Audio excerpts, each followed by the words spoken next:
Okay, let's just do a really quick overview before we start the actual video proper.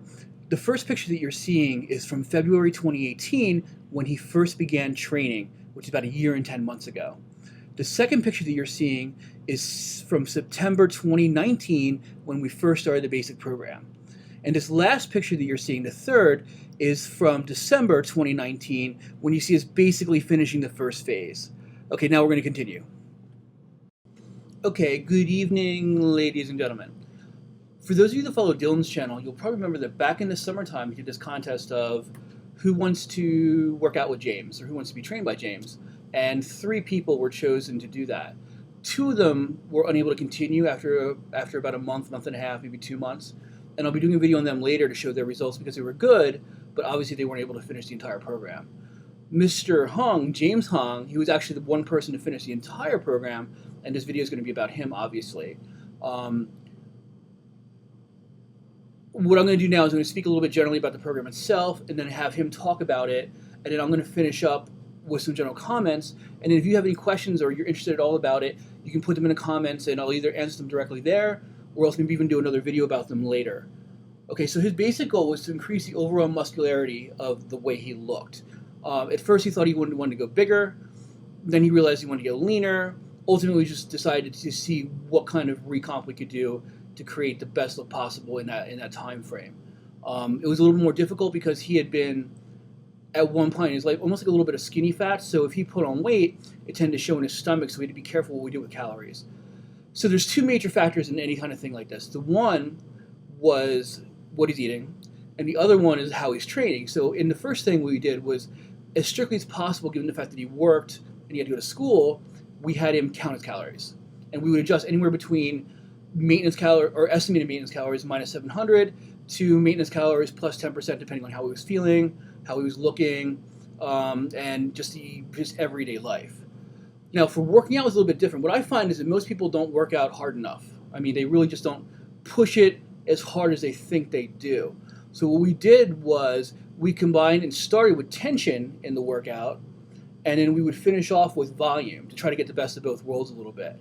And we would try to do minimum amounts of rest between sets to create the most accumulative fatigue that we could. And basically this was based upon not so much the exact amount of reps. The tension workouts were based around 5 reps, but if he could get them easily, then he might go up to 6 or 7 reps. Do you mean? The idea was to chase after failure and to fail at some point during these sets so that we knew that he was kind of getting that maximum workout that he possibly could. The split was upper, lower, upper, lower, upper, lower. So that's basically 6 days in a row. We also had the option, if you wanted to, of just doing just doing a full body 3 days a week, but he wanted that longer, so mostly because I think of time and also because he enjoyed working out more often. Now that also varied sometimes depending during the couple months that we were doing this on his fatigue or school or whatever, and sometimes we would take out workouts or whatever, or have longer periods of time between the last workout and the next workout of the next week, depending on, again, how much fatigue he was experiencing, things along those lines.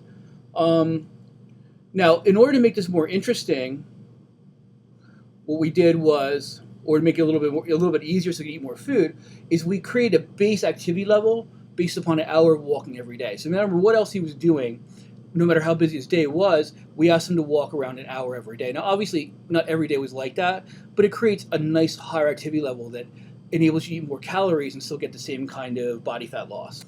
I guess the other important point to put in before James starts speaking is that somewhere in the program, there was probably about 2 or 3 weeks baked into it where there was almost complete rest or very, very light lifting or just like I said, skipping days, because it really was just depending on how his school schedule was, how much fatigue he was experiencing, and just what was going on in his regular life. Or whether, in one case, I think he was actually sick. But what I found, and which you'll find if you do some research on this, is a few weeks of resting in longer periods, in longer programs, not only does not hurt you, it actually doesn't actually lower the effectiveness or the efficiency of a multi-month workout. So that's something you should think about when you need to program a schedule. Now we're going to go back to James, and I'll be back afterwards. Thank you. Alright, hey guys, my name's James Hong, and I'm a 20-year-old college student studying neuroscience. For the past 3 months or so, I've been getting training from James Williams, and before working with him, I trained and lifted on my own for about a year and a half.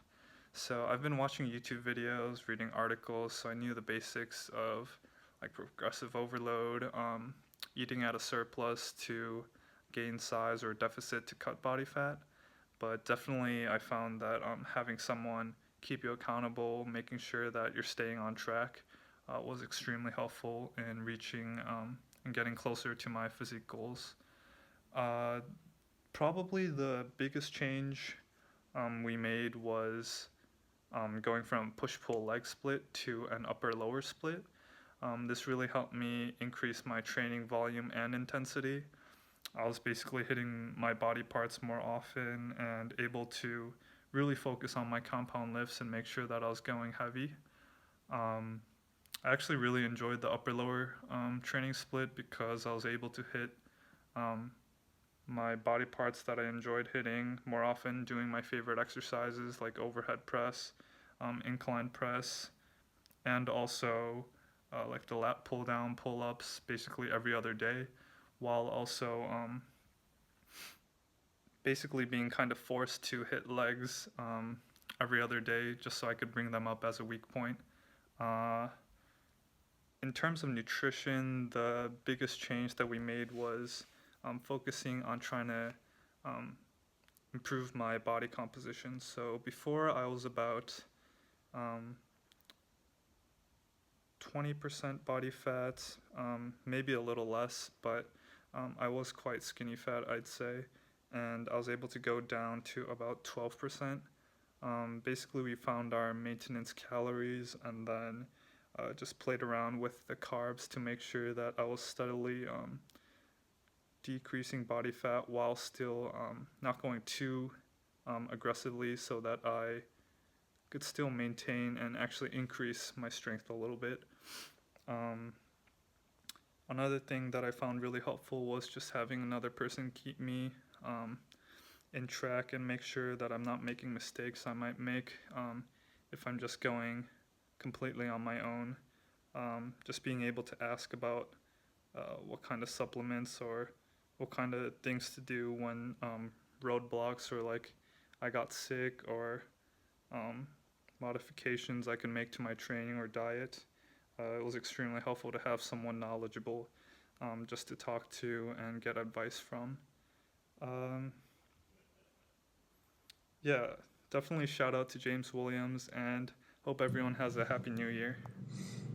So overall, I have to say that I'm very, very happy with the results that we got from the last few months of training. I would say that given the fact that he had to work and school and everything else, we probably got a good 80%, 85% of everything accomplished that we really wanted to accomplish at a very, very high level of intensity. And I think it really paid off. This is my personal opinion, but when I look at his picture in September, I look at him and go, well, I mean, yeah, he works out, but he could go either way with that. He's not necessarily big. He's not necessarily ripped at that point. But I think that after the last few months, there's a definite difference and a definite change that, James, you can be very, very proud of because you've done an excellent job. And keep in mind that all you do when you're coaching somebody is you're really just nudging him, providing a format, but he's got to do all the work. And he worked really, really hard despite the fact that he was going to school full time and despite the fact that he had to work, I don't know, X amount of hours a week. He had to deal with meal plan and trying to make his calories work despite the fact that he didn't have absolute control over his food. He had to go into a gym, a college gym, that didn't have all the machines or all the things that you might want to have, all the spotting ability, or even the atmosphere that you get from some serious, serious training. But I think despite that, and the fact that he may not have been used to that kind of really, really hard training, he did an incredible job, and I think that's reflected in that picture that you see from December. I want to go over some basic stuff really quickly, though, before we do this. And when we're finished, I'll probably throw a little collage of pictures that he sent me, so you can just take a look at them again and see where he's changed. Um,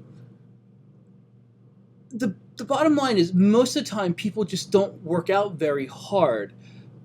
Mostly because you plan your workouts, not you personally, but most people plan their workouts around the fact that they just want to be in the gym. So they might sit there and go, I want to do 12 sets for 15 sets of chest today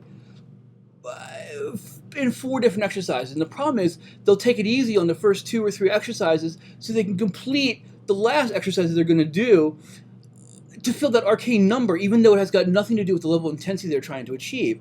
Or they'll just baby themselves a little bit. Or, and I see this a lot, they'll take so much time between their sets, it's almost like it's completely resetting their muscles again. It's like, imagine if this was like a thermometer, okay? And you have to hit to 70 degrees in order to gain any kind of muscle mass. And you do it through intensity and also frequency. So what happens is you kind of go up, and then you slowly come back down again, right? So you want to hit your next set before you start dropping all the way. You want to keep it going up and up and up until you're over that 70 mark. So you do that by creating more tension, by using more weight, and you also do that by having less rest between your sets so you get more cumulative fatigue. And the vast majority of people that I've seen, even your experienced, even your advanced people, tend not to do that. They just want to work out. They either love being in the gym and they just want to be there for hours and hours and hours and rest completely, or they design their they design their workouts based upon what they want to do, not what they want to achieve.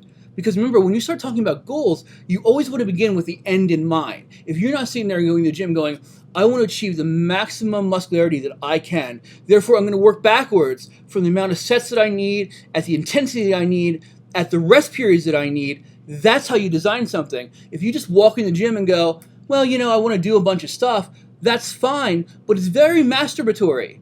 If you sit there and do 20 sets, and it takes you somewhere in the neighborhood of 2 hours, 2.5 hours to do it, did you ever calculate how much rest periods there are? What is that off on? That's something like 6 minutes rest between sets or more? And each of your sets will last maybe 15, 20 seconds anyway? I mean, that's an extraordinary amount of time just wasted in the gym and very little time actually training. All right, so I'm just going to sum this up by saying, again, I'm very, very happy with the people that did the contest. We'll cover the other 2 people later. James, you did an excellent job. You should justifiably be proud of yourself. Everybody else should pat him on the back a little bit. Please post any kind of questions or ideas in the comments, and maybe if it's involved enough, I'll make another video about it later. And stay tuned and watch a couple of his pictures as they go by. All right? Thank you very much. Have a good night.